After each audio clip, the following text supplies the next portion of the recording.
who is a bit under the weather. I don't pretend to be as amazing as he is in this facilitation effort, but I will do everything I can. And really what we want to do is focus on Temet's experience as a producer in film and TV, and how she's now moved that into her project management experience. So first, welcome, Temi. Thank you. Thanks, Mark. Thanks for having me, Kevin. It is a pleasure to be here. So with over a decade of experience in production work, and you moved yourself into a project management, project coordinator type roles, really the first thing is, what do you see as the biggest similarities and biggest differences between the two?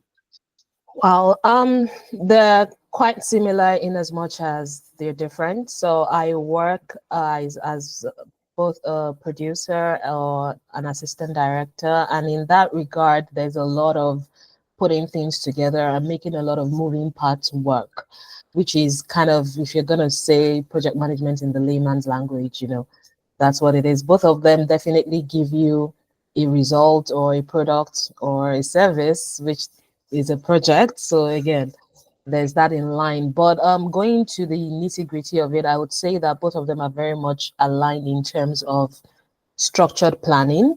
So in film, there's something that we call pre-production. In project management, we would call it, say, planning.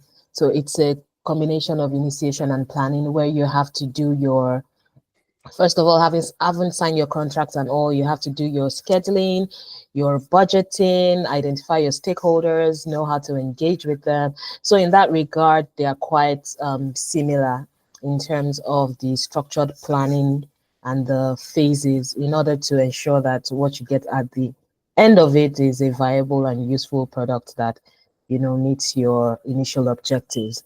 And the second thing I would say is both involve people, right? So there's team coordination, and there's a lot of it that goes on in film, because usually, depending on the scale of the production, there can be as little as 3 people to as much as, I would even say, 300, 500, 1,000 people. So again, there's that team coordination, people management, that's also another thing that is there. And of course, every project has a deliverable or a deadline, so they also have that in tandem.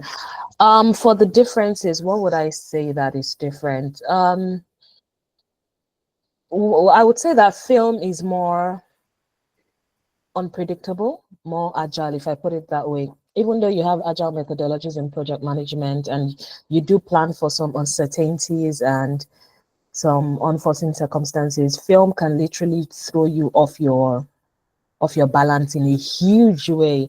It can be more extreme. Your main actor can get sick, weather changes, gear issues. Those are all risks and risk factors. But while in project management, you'll probably have a detailed risk register and your response for mitigating and all. It might not be as formal as that in filmmaking. Yep. And I would say that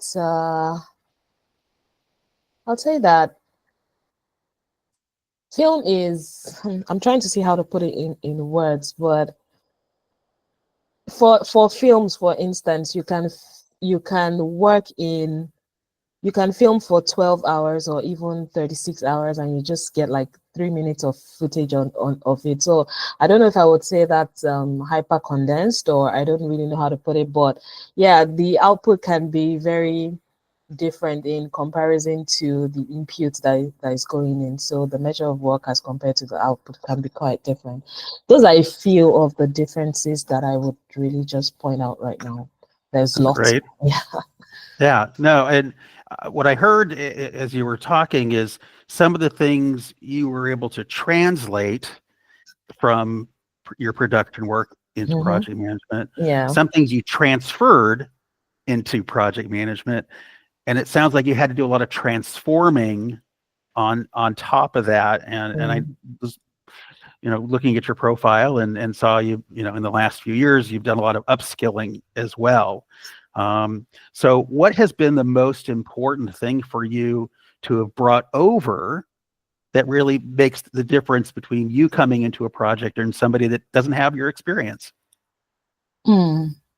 So I'm trying to understand the question. If you could rephrase it a bit better, yeah, that would Sure, that would help. sure. So you talked about how the similarities and the differences are. So some of those things you relied on things you did before, like communication, right? So communication skills, you transferred them from your production work to project management. And some things I'm sure translated, like you talk about a plan, different wording, but the same effort.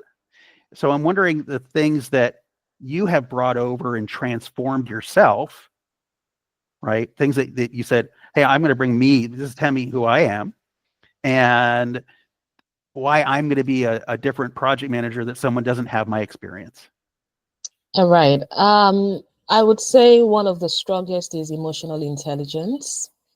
Again, because across board you're dealing with people, and it's important that it's one of the most important factors when you're in like a leadership position of managing people, that emotional intelligence. Fine, there's leadership, but leadership without emotional intelligence could also almost become authoritarian-ish.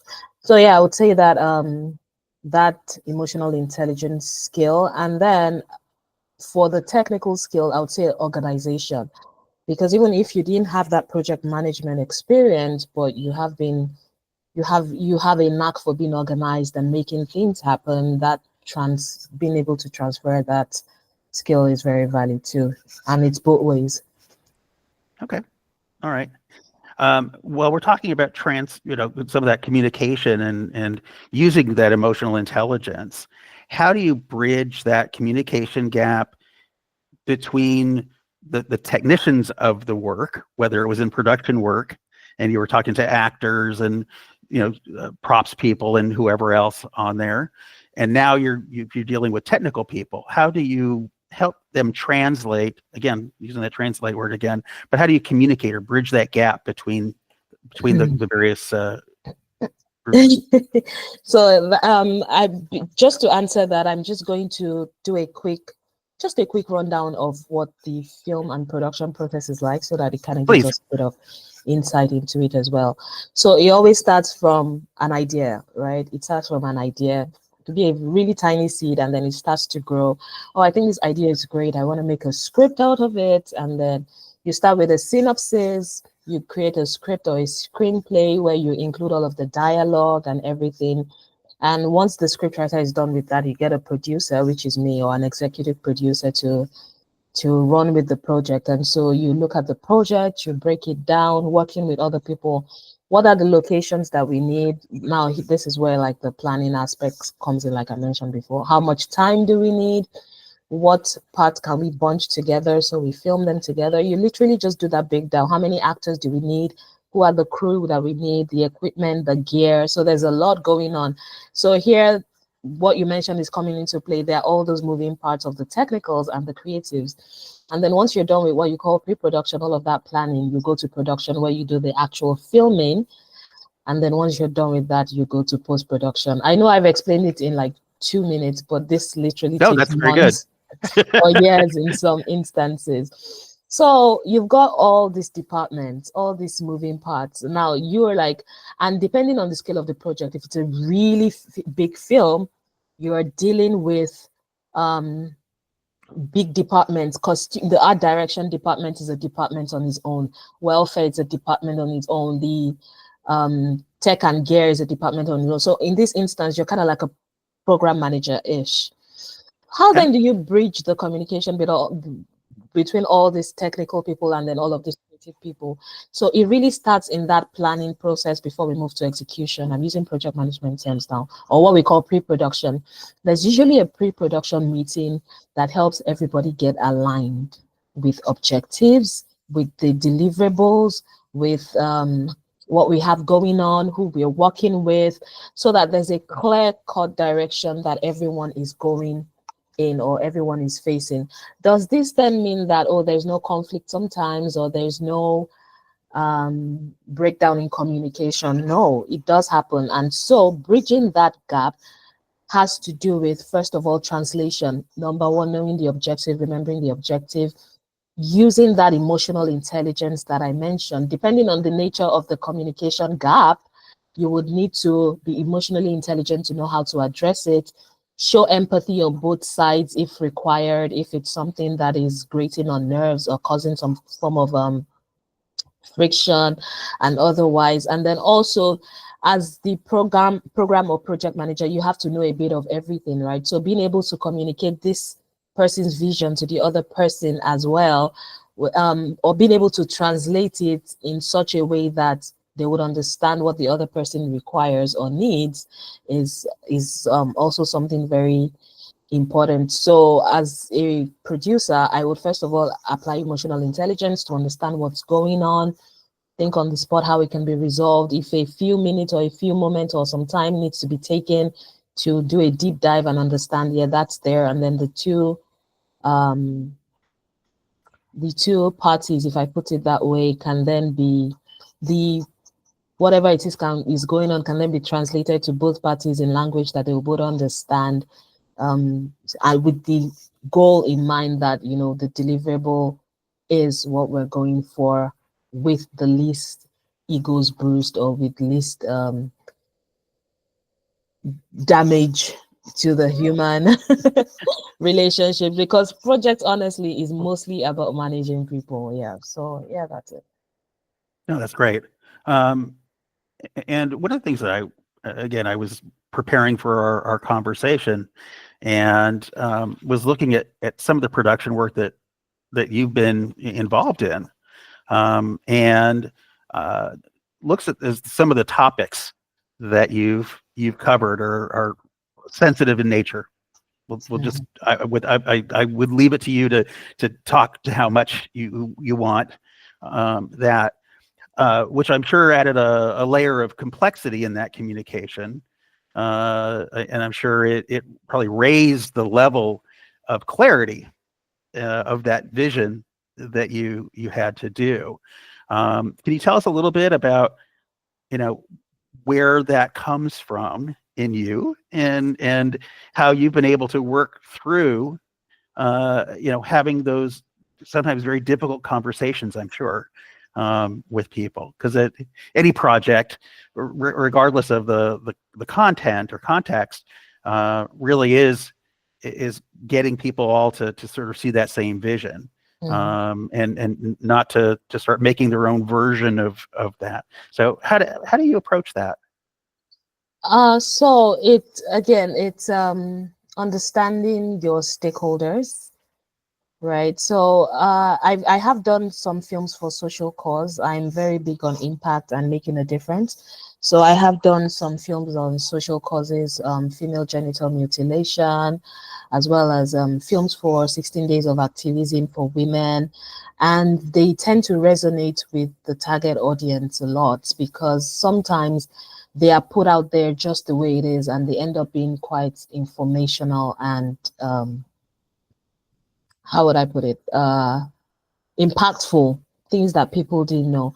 But you need to be able to communicate that vision to people, right? And I would use a case study of one of the films that we were doing, and it was one of the ones on marital rape.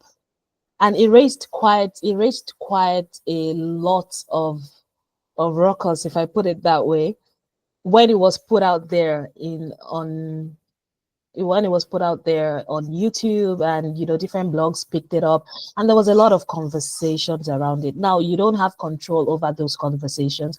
You can only drive towards what you've explained or what you said in the film. However, while we were filming, there was the debate as well between, you know, crew and cast and all, and they were like, oh, where do you really draw the line? Where do you do this? Where do you do that? So for works like that, research is very key. When you have valid research that has proven that, oh, these are the real statistics, and while those are just numbers, having someone who's really gone through it or experienced those sort of touchy topics, like you put it, is a bit more impactful. So that was one of the things that was very efficient.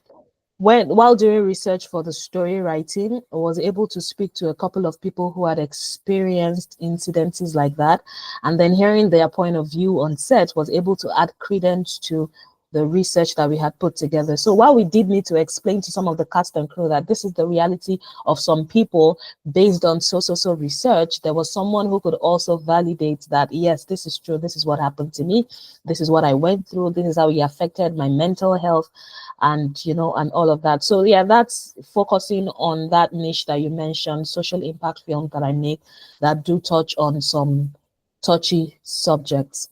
Yeah, so we are portraying the lives of people who have lived these experiences and using research to validate my communication process and explain the theories to people who are working on it. Because if you're working on the project, you need to believe in it first for you to be able to sell it. And so, yeah, I would say that adding that added value of word of mouth from someone who's lived the truth of what we're talking about also added credence to it. Yeah, no, I think that's great. I appreciate you sharing, what is, and hopefully it was okay that I brought that aspect Oh up yeah, sure. for you, Sure. because I was really impressed with the topics that you've covered, and I'm going to look forward to watching your videos. Thank you. Thank you so much. Really, it's always good to get additional perspectives on things. Along those same lines, and something that you specifically said was that you had your people that were on the team actually share their experience. So what I'm hearing is, and then please validate for me if you could, not only were you using your emotional intelligence, but you actually exercised and was able to use the emotional intelligence of others on the team so that you could bring more validity to the situation. Exactly. Do you find yourself doing that within projects as well? The non-production work? Occasionally, when the need arises. Now, there's no one shoe fits all, if I put it that way. So occasionally, if the need arises, but I have realized that projects and teams tend to work better when there's that cohesion, when there's that unity, and emotional intelligence plays a big part in that, both from the person leading the project as well as other team members. So when everyone is able to exercise that, there's a synchronization that works. The truth, though, is not everybody has that current skill set, or if I would put it that way, or some people are still working through it. So sometimes that is not applied. And however, when you have other people on the team who have that emotional intelligence, then it kind of balances out. So then the onus is on you to get people, not force people, but encourage people to practice that emotional intelligence. And one of the ways that I'm able to do that, I have realized, is by doing. So while you might say it, it might not be as receptive as doing, but once people experience it over and over, they realize it's a trait that they also want to pick onto, and then they kind of work on that. No, that's excellent. And it sounds like you're creating a safe space, which is is incredibly important. I want to take just a momentary stop here and welcome folks to the podcast. I see there's a lot of folks. Feel free to put questions into the messages. While Kevin is unable to speak at the moment, he is there monitoring for us, and we'll make sure that I don't miss anything off the corner of my screen here. So thank you. So is there, you talked about, how you prepared for the production work, and created, and of course there's a script and things like that. But also you've got to sort of keep them on track once you've got your plan, right? So what did you bring over from your production experience, or what have you learned since coming into more traditional project management, in terms of being able to, get that, keep things moving forward? Is there any secret sauce that you bring and help them to move things forward? So when you say them, who are you referring to? Is Your team, I'm sorry. so the team?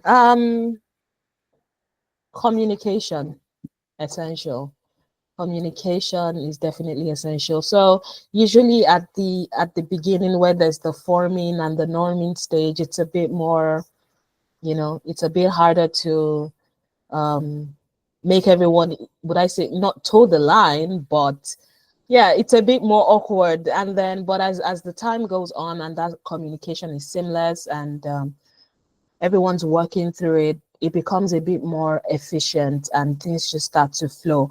So communication, while it's a skill that might seem ordinary, I believe is one of the very important skills. And being able to communicate, the way you would communicate with one person differs with the way you communicate with another. And I'll explain, right? Different people have different personality traits. Some people would be in a meeting and they might not say a word, but they're executors. That's who they are. There are some other people who would probably they could say the whole thing, and then when it gets to execution, they would require a bit more goading and a bit of pushing on. Communication might come across as just speaking to both of them, but on the contrary, it's different because this other person would require a bit more prodding, a bit more communication in different ways. Meanwhile, this other person would just be fine with an email that you would send and they'd get their job done. So yeah, understanding the communication styles, the leadership styles, as well as your team members' styles. So there are also different type of team members, and that's one thing I've realized. There are people who are servant team members who they're fine with you leading and they just want to just tell me whatever I need to do, I'll do it. And so it's really understanding that fact, people management and communication. I would say those are two really essential skills that any project manager would need to imbibe or really cultivate and make work better for them. Okay. Once you do that, you just kind of have your process just flowing and working. Excellent. Well, that kind of leads to my next question is you're talking about process and you mentioned one of the differences you've seen is how fluid the production work was. Mm-hmm. Things change on a dime, any moment. Mm-hmm. What is your process for addressing those quick changes? Whether it's the communication, how are you tracking it? What decision making, processing, any of those kind of things as relates to that fluidity. So I'm going to tie to project management first, and then I'm going to answer. So in project management, you've got a whole risk register. You've got your risk responses, you've got who's responsible for the risk and whatnot. In film, you identify your risks, but you don't have quite a detailed film risk register. However, you identify your risks and possible solutions, but then there's some risks that some things just never prepare you for. So how do you then pivot? How you just have to be agile with it. First of all, depending on the nature of the change or on the nature of the adjustment required and whatnot, definitely it ties back to my initial statement. Communication is key. So now you're communicating with different stakeholders. You're communicating with who you would say is your project sponsor, for instance, executive producer. You've got the networks, people who are funding this. You've got your technical team. You've got your legal team. You've got the creative team, the actors, you've got managers. In some instances, you're working with unions for actors. So there's so many people to communicate with depending on the level of change. So yeah, that communication is definitely key.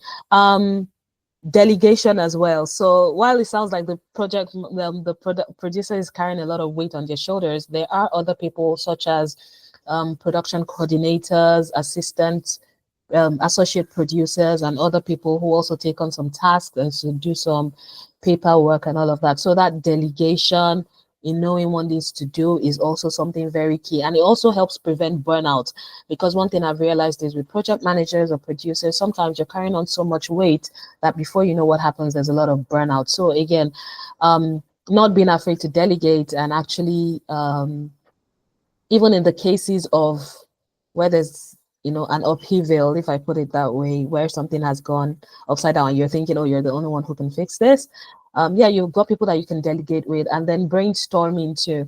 So we've had some situations on set where something happened, and after thinking through the process and, oh, what do you think? What do I think can happen? What do I think can do? Call a team together again, because the team is not one from that pre-production meeting. We are all kind of in alignment. Communication. Okay, this is what is going on. This is what I'm thinking can be done. What are your thoughts? What do you think? How can we adapt to this changing situation? And you'd be surprised at the ideas that could come from people who you're in quotes paying, and who you think don't have that much as much vested interest, because, oh well, they're just doing their costuming part and that's it. But they'll come up with brilliant ideas. So that brainstorming session, allowing everybody to come in with their own input. Again, I believe that's part of emotional intelligence, so that when something does, if a step has to be taken, or there's some resolution that needs to be done, they feel like they're a part of it, because they've been carried all along in the process, and in some way they were an input to this change control. They were a member of the change control board, if I put it that way, and had some input to the change log using project management terms. So there's that sense of ownership in addressing that change and going forward to mitigate the effects or the impact as much as possible. So in a nutshell, communication, team, encouraging team participation, again, emotional intelligence, and delegation. Yeah. Excellent. Thank you. Excellent. I see there's a couple questions coming in. I'm guessing, Kevin, I can let, I'm going to mess this name up, and I apologize. Prabhishman. I'm just. It's Prab Simran. Thank you. With a name like Rosner, you would think I'd be good at pronouncing names. You had a good question. You want to ask it? Yes, sure. So, my name is Prab Simran. I am a computer programming student at Algonquin College. So, my question is, being an international student, almost there are very less opportunities for us. So is it possible for a student to get a job in film industry, to get into something exciting? So what is the pathway for that? Oh yes, it is possible. I was a student until December last year, and I did get an opportunity to work with a film and media company through an internship program that was put together by my school. But in my quest to get that, what I do realize is that people are always on the lookout for new talent and people who can do stuff, right? Sometimes you just need to reach out. A lot of times, actually, you just need to reach out. Now, you might have to start with volunteering, depending on your what's it called? On your skill set or your years of experience. Even if you've got years and years of experience, sometimes you just need to eat that frog and volunteer a bit, so that you understand the culture, the way that things happen, the way that things are done. And when you're able to prove yourself in those environments, referrals happen a lot of the time, and you gain skills so much so that you're able to then resell yourself to even another organization or otherwise. So that's one of the practical steps, actually reaching out, identify the film and media industries or companies in your sphere of residence or wherever you're looking at. Craft your resume as well as your introductory statements to sell yourself. Don't be shy, don't be scared. Cold email them, reach out on LinkedIn, tell them you're interested in volunteering. A lot of people like free workers, if I put it that way, but make sure that it's somewhere that, you'd be getting that experience, that valued experience that you need. And a lot of the times there's just a ripple effect that takes place from that one step. Even if it's 3 hours a week or something, you just, when you prove yourself where you're working, you could get promoted. They could say, oh, wow, you know what? We don't want you as a volunteer anymore. Would you be interested in staying on? Or someone could be like, oh, I remember this person when we were on a project and she did so well. I can ask her if she's interested in stuff. Network, stay in touch with people, don't burn your bridges. But those are really practical steps. And one thing I've really realized is people are very warm in Canada. They're really open to helping and they're open to giving you a listening ear. Out of 10 emails or 15 emails you send, maybe just 1 or 2 will respond, but that 1 or 2 can lead to, a future that you really envision for yourself. So go for it. Don't get discouraged. Just make sure that you package yourself really nicely so that anything they ask for, you've got it at the tip of your fingers to just share.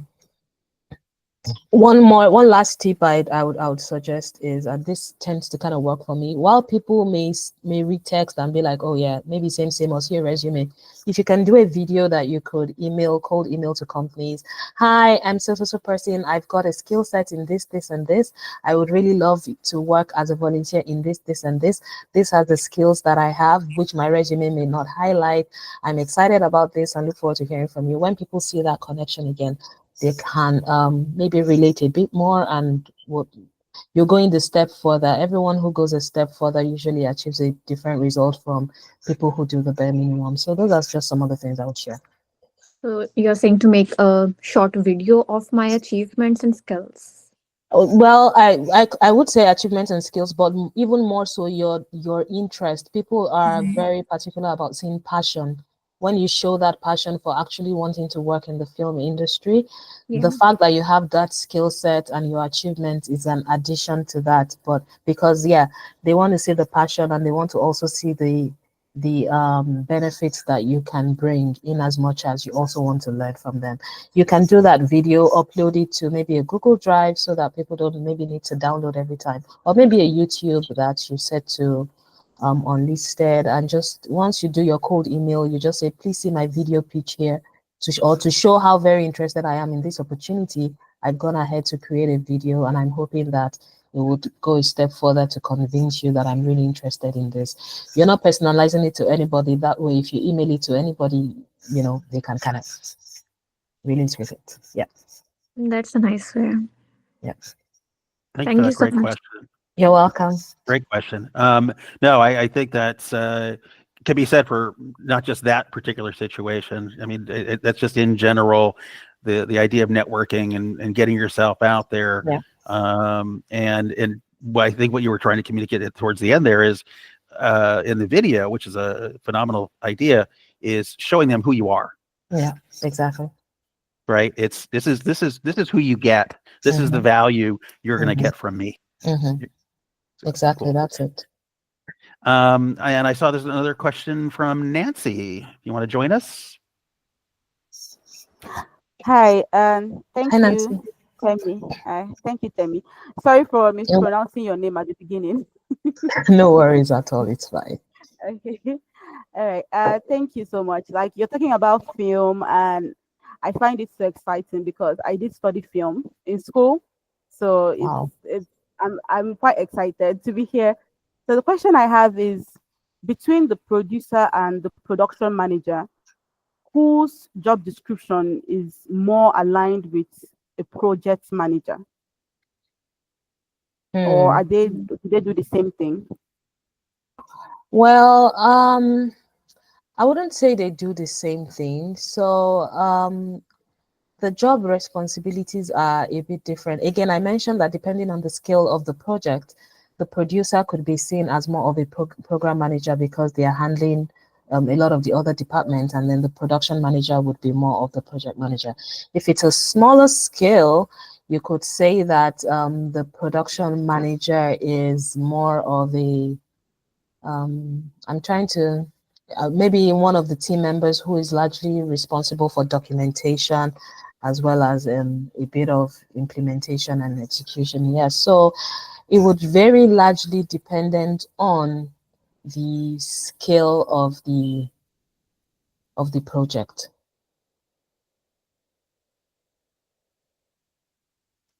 Very good question. It sounds as though it's similar. People say, what does a project manager do? And I said, what doesn't a project manager do? Sometimes you're the analyst, and sometimes you're the project manager, and sometimes you're the producer. It's all on who it. We have another question here from this. I'm hoping I'm going to say this right. Victorious, you want to join us? Absolutely. Hi, everyone. Hi, Tammy. Hi, Victorious. Hi. So I am partnering with PMI for it's a sustainable initiative called Project Managers Without Borders. And I'm currently working with a production company in the US and as a project manager. So one of the things that I noticed, since we're talking about production and film, is them not billing for things that usually I know in the industry would cost. So I'm originally an accountant, and I transferred into being a project manager. So as an accountant, I'm looking at all that they're doing. I'm like, these are billable. And I think maybe from a project management standpoint, what advice would you give for identifying billable hours on a project that I'm working on that they are not being billed, that the company is not billing for? I want to encourage them to bill for that. And on their end, they're also scared that, oh, it might be too much for the customer. They don't have it on a contract. So I'm helping them sort through statement of work and billing for something like consultation or, thought initiatives. So what are your thoughts regarding that? Thank you. Yeah. Okay. So, thank you for sharing that. And I think that's such a great project. I would love to hear more about it. Project managers across borders. So for the production company, their fear or their concern is valid because they don't want to lose business. But if you're doing the work, bill for it, right? That's what I'd say. Except if maybe you're on a retainer and there's a flat base fee and all of that. But if you put it in your contract and you are doing the work, then by all means bill for it, because it's part of the budgeting aspect that you would work, like a project manager works on. It's part of your budget. It's what you're putting together, except if the company has a reason for not wanting to bill for it. But otherwise, I'd say bill for it because it's value that is being added. It's your time that is being taken up. And how would I put this now? But the truth is, sometimes we shoot ourselves in the leg thinking that, oh, maybe I don't want to bill too much and appear too expensive. But then sometimes some people think, oh, they're not even billing enough for these things. Maybe they don't know what they're doing. And maybe I should just, so know your value, know your worth, add your tax and bill for it. Let your work speak for you. Let your pitching speak for you. And people will see the value add that is coming from that, from the dollars that you're paying, and the ROI is worth it. So yes, please, if they have the knowledge, if they have the capability, Yes. if you're doing the work, bill for it. Absolutely. I agree because I'm going to be short and then exit. I agree because from an accounting standpoint, initial consultation is going to take, in order for a company not to waste your time, I told the lady to bill maybe $4,000 for initial consultation until they know exactly what they want. So that way, it doesn't matter how many hours it takes them to determine what they want, like going back and forth. Oh, we need this person's buy-in, that person's buy-in. That's valuable, billable hours that is sent back and forth on email. You have to include thought leadership, deep thought. It's intellectual property that can be billed for. So yeah, thank you. You're welcome. You're welcome. Yeah. Great question. And I heard the word value several times, and I think that's, regardless of any of the project scenario, is how is that value being communicated? How is it being quantified? And in this case, also qualified and quantified, right? Because you're saying, I'm giving this much effort. This is what I'm showing for that effort.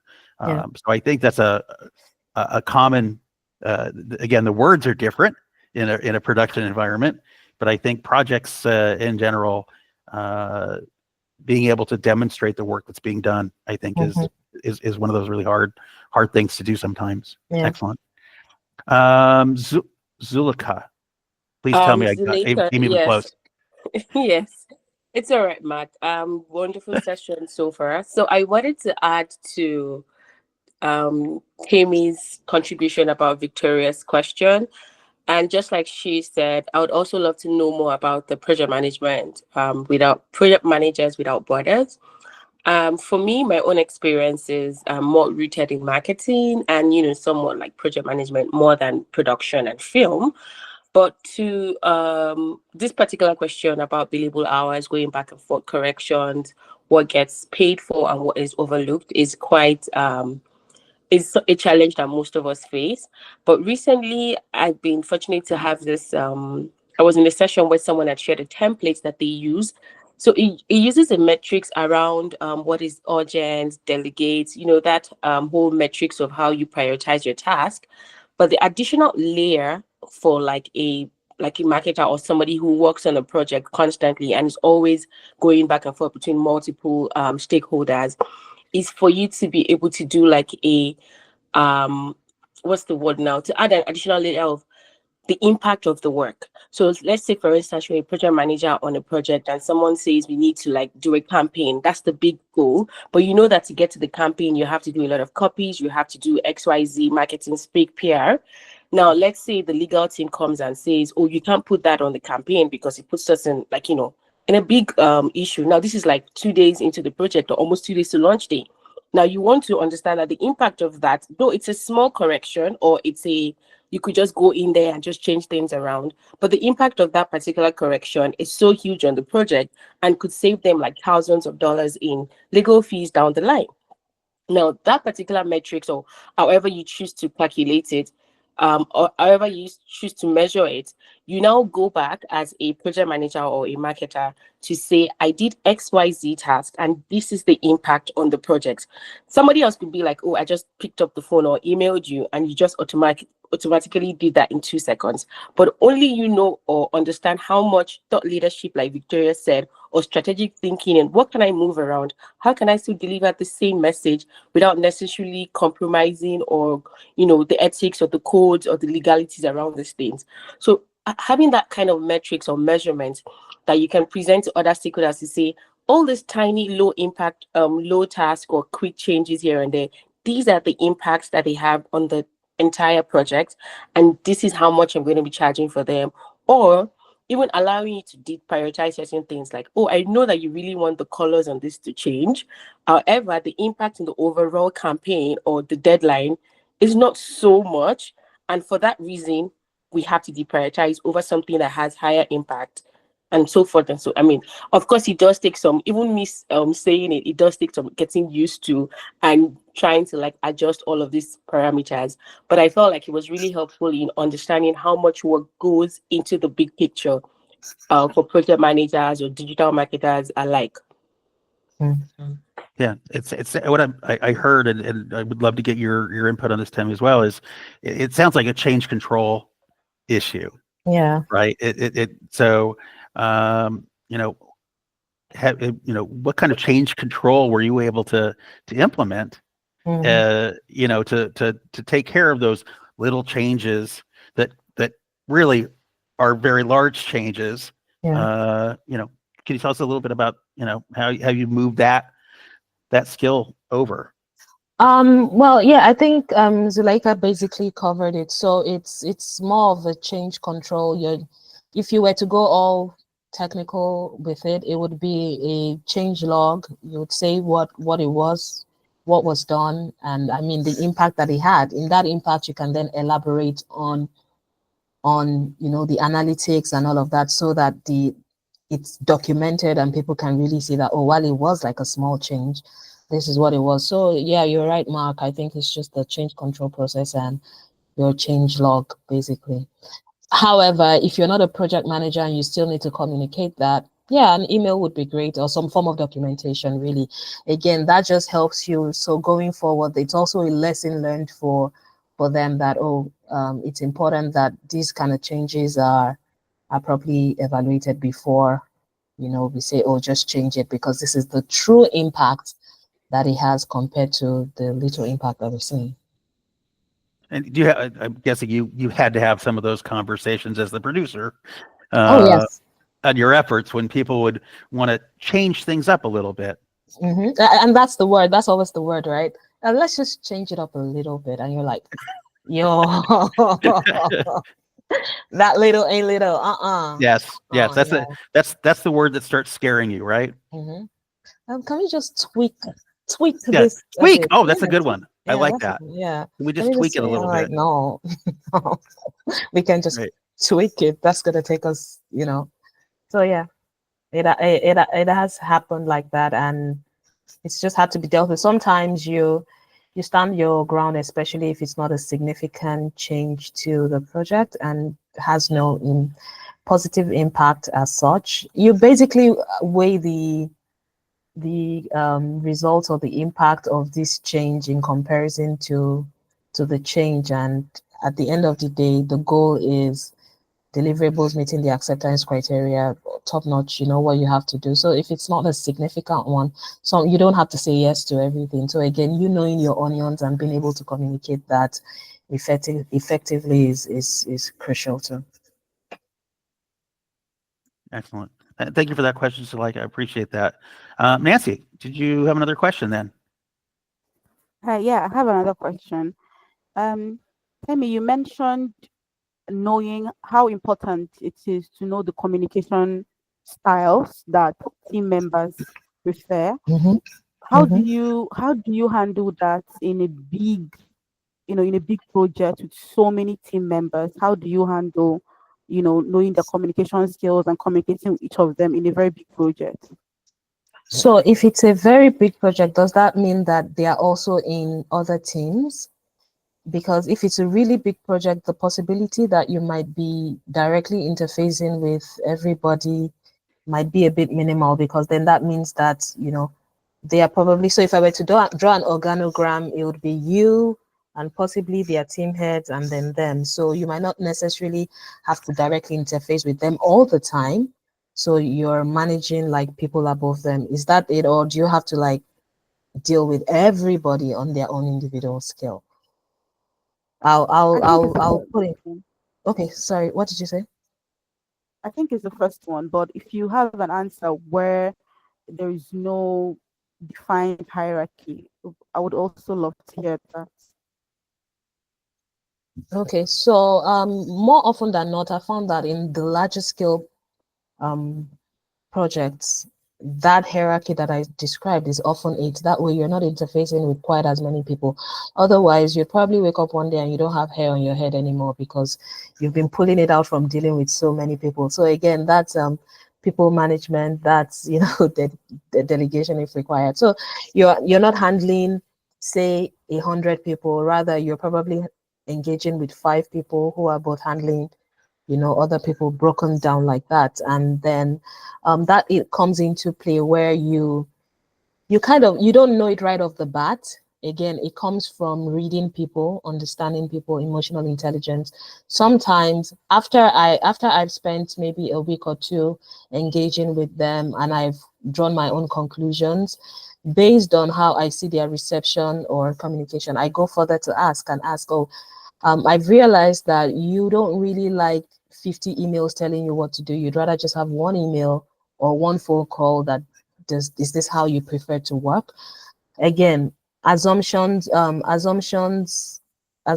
always lead you in trouble. Sometimes I just prefer to clarify and ask in an intelligent manner. So once you confirm and you ask, they'll let you know. And that's same that works across board. But if it's a larger set of people, I would even recommend that you form your own team leads within those larger set of people, because you cannot communicate with 50 people on your own, and you let them know that you have delegated responsibility to this person. So if anyone requires anything, kindly channel your request through this person and let me know. Occasionally, you might touch base with everybody individually just to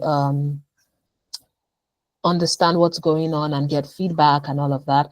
But saying that you want to tailor your communication style to the individuals of about 50, 100 people, that would definitely have you pulling your hair out of your head, and it's not practical. That's just the truth.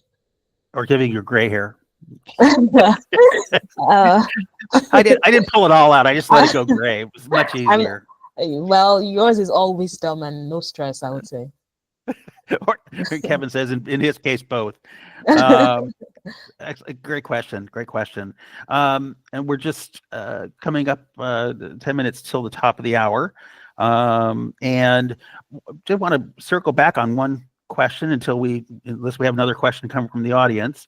And that is, we talked about what you were able to translate into your project management roles and what you transferred into your project management role. What have you had to do to transform yourself? I know you've done additional schooling.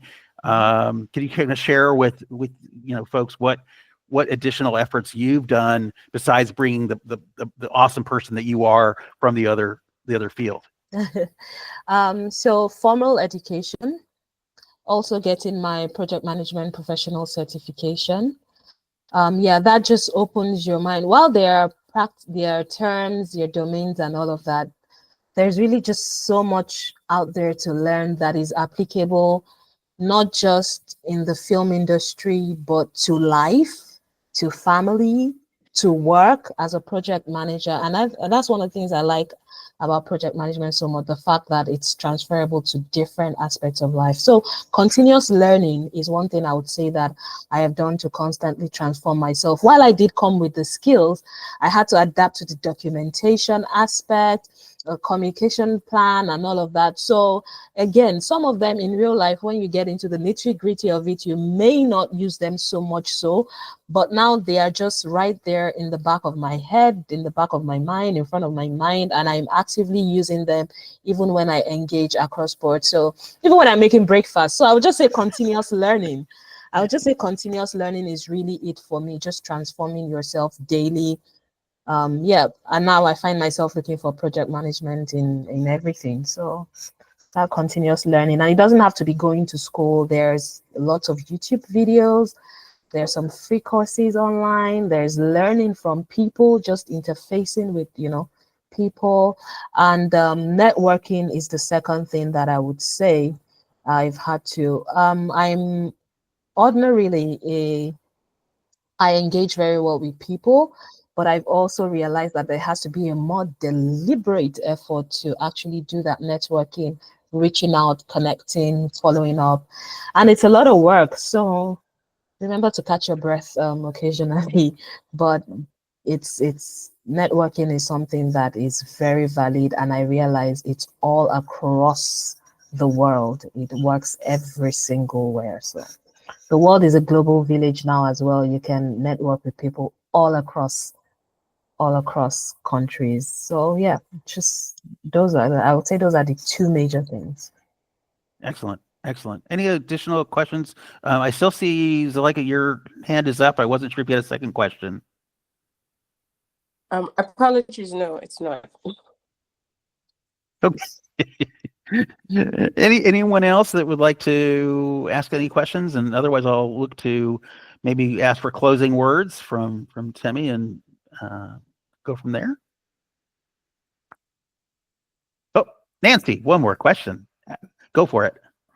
Okay, so I wanted to ask, I'm still talking about the communication style. Would it be effective at the beginning of a project, maybe during the pre-production, maybe planning, to give out like some sort of we like to call it quiz or survey to team members to indicate their communication style, so that if eventually Yes. you need to do that, you could use it. Okay, thank you. Yeah, so it's a great team bonding icebreaker idea. So as opposed to a Google, it could be a Google form of, okay, maybe everybody feels stuff, but again, the approach, how do you make it fun for them so much so that they're able to speak about themselves? I mean, this is like the first or second meeting, and not make it seem like an assignment or a homework. So it also creates a nice bonding session where you could put people in teams and you'd have them maybe do stuff, and at the end of it, you'd have like a feel like a small form or paper. What kind of communication style would you like? Who do you think you are? How would you like to be related with or to? So when you make it fun, it makes people a bit more, flexible and wanting to open up and actually commit to it. So I think that's a great idea, really. Excellent. Excellent. All right. First of all, thanks to everyone in the audience for the great questions. And I know I've learned a lot. I actually grew up in Los Angeles around a lot of film people. And I learned a lot more about film production that I hadn't learned. So I want to thank you very much for sharing that with everyone. Any last thoughts that you'd like to share with the group? Nothing really. I think we've covered almost everything, but one thing I'll just say is go for it. What's the worst that could happen? No. And that's what I'm applying to everything right now. So I don't know what it is. I don't know if it's giving out a survey to some of your team members or reaching out for film opportunities or billing for billable hours, whatever it is, just go for it. What's the worst that could happen? Just do it. Yeah, just do it. Just do it. I think that is a great place to end thoughts on, because that's especially in our time right now. I think there are so many people wanting to do the same thing that if you don't ask for it, you're not going to get. Yeah. And so I appreciate that you bring the energy and the thought Thank and your emotional intelligence Thank you to so much. project management. I think with that, unless there's anything else that we'll give folks another chance here. No? Okay. Well, and I also absolutely, besides thanking Temi for your time and your input and great thought processes here, I want to thank Kevin for the opportunity to let me come on here and make a silly fool of myself and join you all and learn along with you. So until then, I think I will say thank you and have a good morning, good afternoon, good evening, or good night, wherever you are. Thanks, everyone. Bye. Thanks, everyone.